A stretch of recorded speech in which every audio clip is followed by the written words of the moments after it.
नारी शक्ति की कहानी में जानेंगे कमला देवी चट्टोपाध्याय के बारे में। तो सबसे पहले उनका जीवन परिचय देखते हैं। तो कमला देवी चट्टोपाध्याय का जन्म कर्नाटक के एक संपन्न ब्राह्मण परिवार में 3 अप्रैल सन 1903 में हुआ था।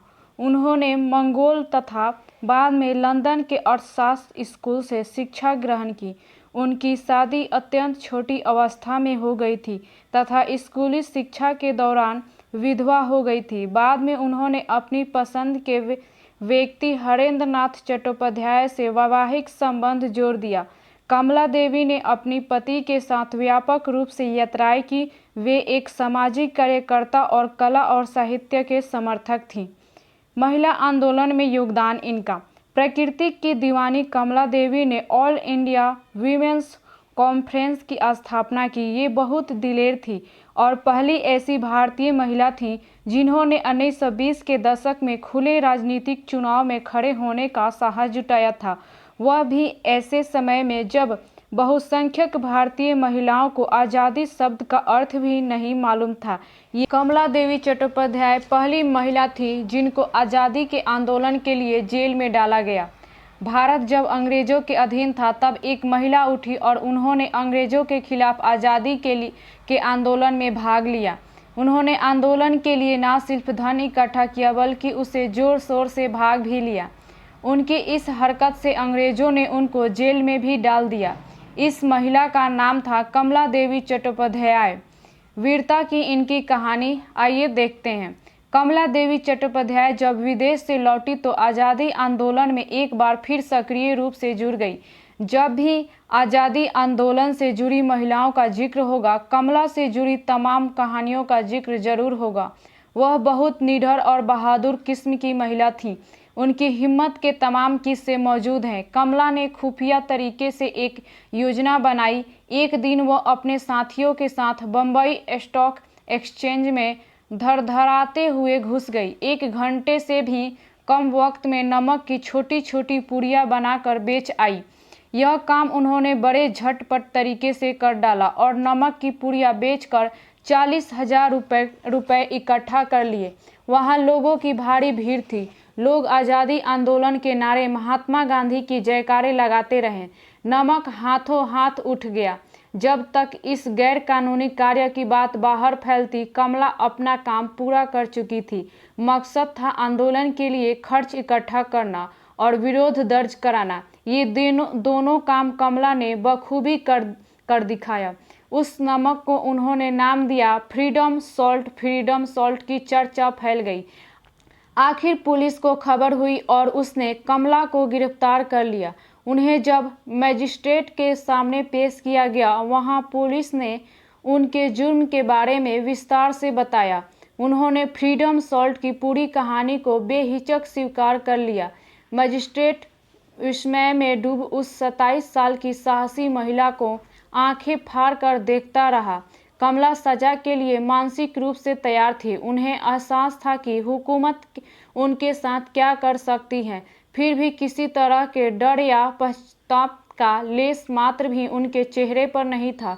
फ्रीडम सॉल्ट ने उन्हें 9 माह के कारावास की सजा दिलाई, जिसे कमला ने खुशी खुशी स्वीकार किया और जेल चली गई। कमला देवी चट्टोपाध्याय ब्राह्मण होते हुए समाजवादी थी। बालिका वधू होते हुए वो स्त्री अधिकारवादी थी। एक ऐसी राजनेता थी जिन्हें कुर्सी की दरकार नहीं थी। एक ऐसी कुलीन वर्ग की महिला जिन्होंने लोक कलाओं को पुनर्जीवित किया। गांधी जी के नमक आंदोलन में गिरफ्तारी देने वाली पहली महिलाओं में से एक थी। कमला देवी विभाजन के बाद उन्होंने शरणार्थियों के पुनर्वास में अपने आप को झोंक दिया। कमला देवी गांधी जी, जवाहरलाल नेहरू, मौलाना अबुल कलाम आज़ाद, सरोजिनी नायडू तथा कस्तूरबा गांधी से गहरे रूप से प्रभावित थी। उन्होंने स्वाधीनता संघर्ष में हिस्सा लिया तथा अनेकों बार जेल गई। हथकरघा कलाओं की खोज की दिशा में अद्भुत एवं सराहनीय कार्य किया।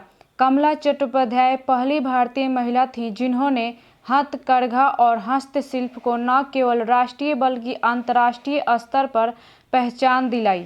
आज़ादी के बाद इन्हें वर्ष 1952 में ऑल इंडिया हैंडीक्राफ्ट का प्रमुख नियुक्त किया गया। ग्रामीण इलाकों में इन्होंने घूम घूम कर एक परखी की तरह हस्तशिल्प और हथकरघा कलाओं का संग्रह किया।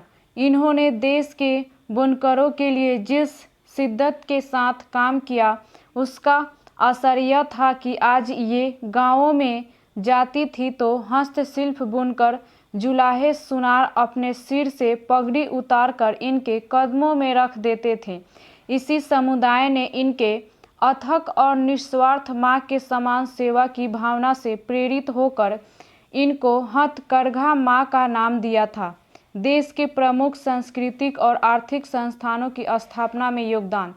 भारत में आज अनेक प्रमुख सांस्कृतिक संस्थान इनकी दूरदृष्टि और पक्के इरादे के परिणाम हैं, जिनमें प्रमुख है नेशनल स्कूल ऑफ ड्रामा, संगीत नाटक academy, central cottage industries, emporium और क्राफ्ट काउंसिल ऑफ इंडिया।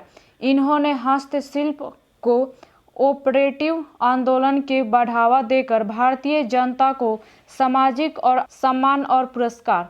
समाज सेवा के लिए भारत सरकार ने इन्हें नागरिक सम्मान पद्म भूषण से वर्ष 1955 में सम्मानित किया। सामुदायिक नेतृत्व के लिए वर्ष 1966 में इन्हें रेमन मैग्सेसे पुरस्कार से सम्मानित किया गया था। इन्हें संगीत नाटक अकादमी के द्वारा फेलोशिप और रत्न सदस्य से सम्मानित किया गया। संगीत नाटक अकादमी के द्वारा ही वर्ष 1974 में इन्हें लाइफ टाइम अचीवमेंट पुरस्कार भी प्रदान किया गया था। यूनेस्को ने इन्हें वर्ष 1977 में हैंडीक्राफ्ट को बढ़ावा देने के लिए सम्मानित किया था। शांति निकेतन ने अपने सर्वोच्च सम्मान देशकोट्टम से सम्मानित किया। इनका निधन। कमला देवी भारत में नारी आंदोलन की पथ प्रदर्शक थी। सन 29 अक्टूबर 1988 में वे स्वर्गवासी हो गई। इनकी कहानी से हमें सीखने को मिलती है कि चुनौती चाहे कितनी भी कठिन क्यों ना हो, अगर आप कभी हार नहीं मानते तो आप अंततः अपने लक्ष्य तक पहुंच ही जाएंगे।